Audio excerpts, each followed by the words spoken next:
Dear 11th Standard Business Max students, நான் உங்கள் metro Karunakaran. Business மேக்ஸை பொறுத்த வரைக்கும் எப்படி ஈஸியாக பாஸ் பண்ணலாம், எப்படி நல்ல மதிப்பெண் எடுக்கலாம், எப்படி சென்டம் எடுக்கலாம்னு சொல்லிட்டு இந்த வீடியோவில் பார்க்க போகிறோம்.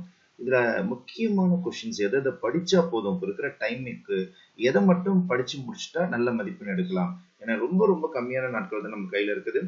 இப்போ நீங்கள் ஒரு 60 மார்க் எடுத்தால் போதும் அப்படின்றவங்க புக் பேக்கில் இருக்கிற அனைத்து 1 மார்க்கையும் படிச்சிருங்க. அது எல்லாமே சாப்டர் 1, சாப்டர் 8, சாப்டர் 9, சாப்டர் 10 இதை மட்டும் படிச்சுட்டீங்கனாலே போதும். நீங்க கண்டிப்பாக ஒரு 60 மதிப்பெண் தாராளமாக எடுத்துடலாம். இப்போ புக் பேக் கொஸ்டின்ஸை மட்டும் நீங்க 1 மார்க் தரவா படிச்சிட்டீங்கன்னா 20 10 எடுத்தா கூட போதும். இன்டர்னல்ஸ்ல ஒரு 10 போட்டிருக்காங்க அப்படின்னு பாத்தீங்கன்னா ஃபர்ஸ்ட் சாப்டர்ல இருந்து ஒரு 15 மார்க் ஈஸியா எடுத்துடலாம். 8th சாப்டர்ல இருந்து ஒரு 10 மார்க் எடுத்துடலாம். 9th சாப்டர்ல இருந்து 7 மார்க் எடுத்துடலாம். 10th சாப்டர்ல இருந்து 8 மார்க் எடுத்துக்கலாம். ஆனா நீங்க மிக மிக முக்கியமான விஷயம் தவறில்லாமல் போட வேண்டும். சும்மா ஏனோ தானோன்னு படிச்சுட்டு போனாலும் எடுக்க முடியாது. நான் கொடுக்குற கொஸ்டின்ஸை தரவா போட்டு பார்த்துட்டு போகணும். நான் ஃபுல் சாப்டர்ஸ் உங்களை படிக்க சொல்ல போறது கிடையாது. நான் கொடுக்குற மிக மிக முக்கியமான கொஸ்டின்ஸை மட்டும் நீங்க படிச்சீங்கன்னா போதும். இப்போ சாப்டர் நம்பர் 1ல பாத்தீங்கன்னா 1.1ல இருந்து 1.4 வரைக்கும் எதெல்லாம் 5 மார்க்ஸ் இம்பார்ட்டன்ட், எதெல்லாம் 3 மார்க்ஸ் இம்பார்ட்டன்ட், எதெல்லாம் 2 மார்க்ஸ் இம்பார்ட்டன்ட் சொல்லிட்டு நான் கொடுத்துருக்கேன் பாருங்க. ரொம்ப நிறைய சம்ஸ் தான் கிடையாது. ஒவ்வொரு டாபிக்லயும் பாத்தீங்கன்னா 5 மார்க் ஒரு 10 சம் இருக்கும், 3 மார்க் ஒரு 10 சம் இருக்கும், 2 மார்க் ஒரு 10 சம் இருக்கும். இதை மட்டும் அந்த சாப்டர்ல விடாம ஒரு சம்ம கூட விடாம தரவா போட்டு பார்த்துட்டீங்கன்னா கண்டிப்பாக மேட்ரிக்ஸ் அண்ட் டிட்டர்மினன்ட்ல எத்தனை மார்க் உங்களுக்கு கிடைக்குமோ அது ஃபுல்லா கிடைச்சிடும் உங்களுக்கு. அதே மாதிரி 8th சாப்டர் எடுத்துக்கிட்டீங்கன்னா 2 எக்ஸசைஸ் தான். எண்ணி பாத்தீங்கன்னா மொத்தம் 10 கணக்கு தான் இருக்கும். 5 மார்க்ல ஒரு 10 கணக்கு, 3 மார்க்ல ஒரு 10 கணக்கு, 2 மார்க்ல ஒரு 10 கணக்கு. அதை மட்டும் நீங்க ஃபுல்லா பிராக்டிஸ் பண்ணி முடிச்சிடுங்க. அதே மாதிரி 9th சாப்டர்ல பாத்தீங்கன்னா 9.1, 9.2 அதுல மிக மிக முக்கியமான 5 mark questions, 3 mark questions, 2 mark questions அப்படியே செலக்ட் பண்ணி நெத்தா எடுத்து கொடுத்துருக்கோம் நாங்க. ரொம்ப ஹேண்ட் பிக்டு சம்ஸ். இதை மிஸ் பண்ணிடக்கூடாது. அதுக்கடுத்து லாஸ்டா 10th சாப்டர் இருக்கிறதே 2 எக்ஸசைஸ் தான். மேக்ஸிமம் எல்லாமே போட்டு பார்த்துட்டீங்கன்னா ரொம்ப ரொம்ப சிம்பிளான எக்ஸசைஸ் இது. 3 மார்க்ஸ் 5 மார்க்ஸ் இல்ல 2 மார்க் கூட கிடையாது உங்களுக்கு. எக்ஸாம்பிள் சம்ஸ் முதல் கொண்டு நீங்க படிச்சிடணும். அப்போ உங்களுக்கு எது ப்ரையாரிட்டி பாத்துங்க.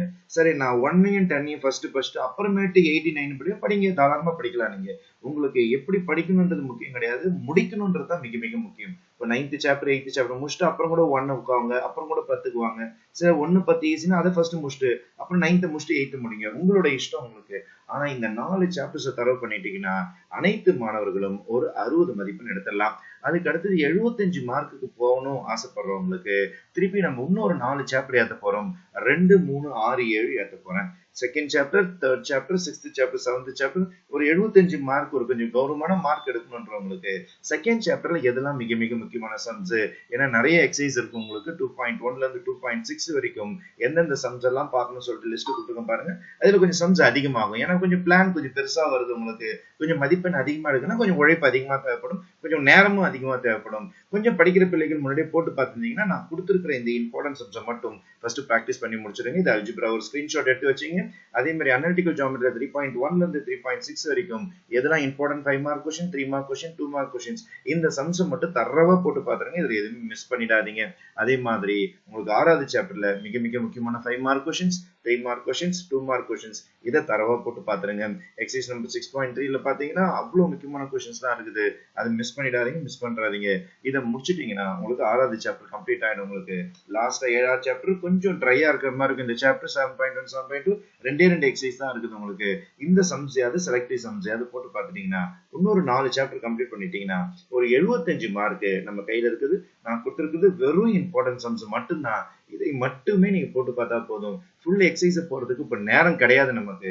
அதனால இதை மட்டும் போட்டு பாருங்க. அல்ஜிப்ரா, அனலிட்டிக்கல் ஜியோமெட்ரி, அப்புறம் applications of differentiation, financial mathematics இது மட்டும் நீங்க பார்த்துட்டீங்கன்னா இம்பார்ட்டன்ட் சம்ஸ் நமக்கு ஒரு 75 மார்க் கேரண்டி ஆயிடும். அதுக்கப்புறம் சென்டம் எடுக்கணும் அப்படின்னா அதுக்கடுத்து பேலன்ஸ் 2 சாப்டர் படிக்கணும். ரெண்டுமே கொஞ்சம் உங்களுக்கு பெரிய சாப்டர்ஸ் தான். 4.1ல இருந்து 4.9 ட்ரிக்னாமெட்ரி கொஞ்சம் ஹெவியா தான் இருக்கும். இதுல இருக்கிற இந்த இம்பார்ட்டன்ட் சம்ஸ் மிஸ் பண்ணாம போட்டு பார்த்துட்டு போயிடுங்க. 5 மார்க், 3 மார்க்ஸ், 2 மார்க்ஸ் அது இல்லாம எக்ஸாம்பிள் சம்ஸ் இது எல்லாமே முடிச்சிருங்க. அது இல்லாம 5th சாப்டர் 5.9 எக்ஸசைஸ் இருக்குது பாருங்க. பார்த்து செலக்ட் பண்ணி ஒரு எக்ஸசைஸ் ஒரு சம் 2 சம் தான் நான் கொடுத்துருக்கிறேன். நானு இதை விட கம்மியா கொடுக்கவே முடியாது. அதையும் பிளான் பண்ணி நீங்க படிச்சு முடிச்சிட்டீங்கன்னா 5th சாப்டர் உங்களுக்கு கம்ப்ளீட் ஆயிடும். இப்போ டோட்டலா 10 சாப்டர் கம்ப்ளீட் ஆயிடுச்சுன்னா சாய்ஸஸ் போக ரொம்ப ரொம்ப நிம்மதியாக அழகா 6ல இருந்து 7 2 மார்க் நீங்க தூக்கிடலாம். அதே மாதிரி 3 மார்க்ஸை பொறுத்த வரைக்கும் 6ல இருந்து ஒரு 7 எடுத்துடலாம் நீங்க. அதே மாதிரி 5 மார்க்ல 7க்கு 7மே தெளிவா எடுத்துடலாம். அந்த 1 மார்க் ஒரு ஒரு சம் ஆக்சுவலா கம்பல்சரி சம், சில சமயத்துல புக்ல இருந்து வராம ஓன் கொஸ்டின்ஸா இருக்கும். அது நீங்க இதெல்லாம் போட்டு பாத்தீங்கன்னா தான் அந்த ஓன் கொஸ்டினையும் உங்களால அட்டன் பண்ண முடியும். அதனால புக் பேக்ல இருக்கிற 1 மார்க் முடிச்சிடுங்க. நான் சொன்ன மாதிரி கம்மியான மார்க் ஒரு 60 போதுன்றவங்க அந்த பிளான் ஏவை மட்டும் படிங்க. கொஞ்சம் மீடியமா வேணும்ன்றவங்க பிளான் பிக்கு வாங்க. நல்ல மதிப்பெண் எடுக்கணும், 100 அவுட் ஆஃப் 100 எடுக்கணும்னா பிளான் சி வரைக்கும் வந்துட்டு நான் கொடுத்துருக்க இந்த இம்பார்ட்டன்ட் சம்ஸ் எல்லாம் கம்ப்ளீட் பண்ணிட்டீங்கன்னா கண்டிப்பாக வரப்போற எக்ஸாம் தெளிவா நீங்க எழுதலாம். இப்போ எக்ஸாமுக்கு முன்னாடி கிடைக்கிற லீவ்ல பிளான் ஏ, பிளான் பி மூணுத்தையுமே ரிவைஸ் பண்ணிட்டு போனீங்கன்னா கண்டிப்பாக சென்டம் எடுக்கலாம் என்று கூறி விடைபெறுகிறேன். உங்கள் மெட்ரோ கருணாகரன். என்றும் உங்கள் நலனுக்காக. நன்றி, வணக்கம்.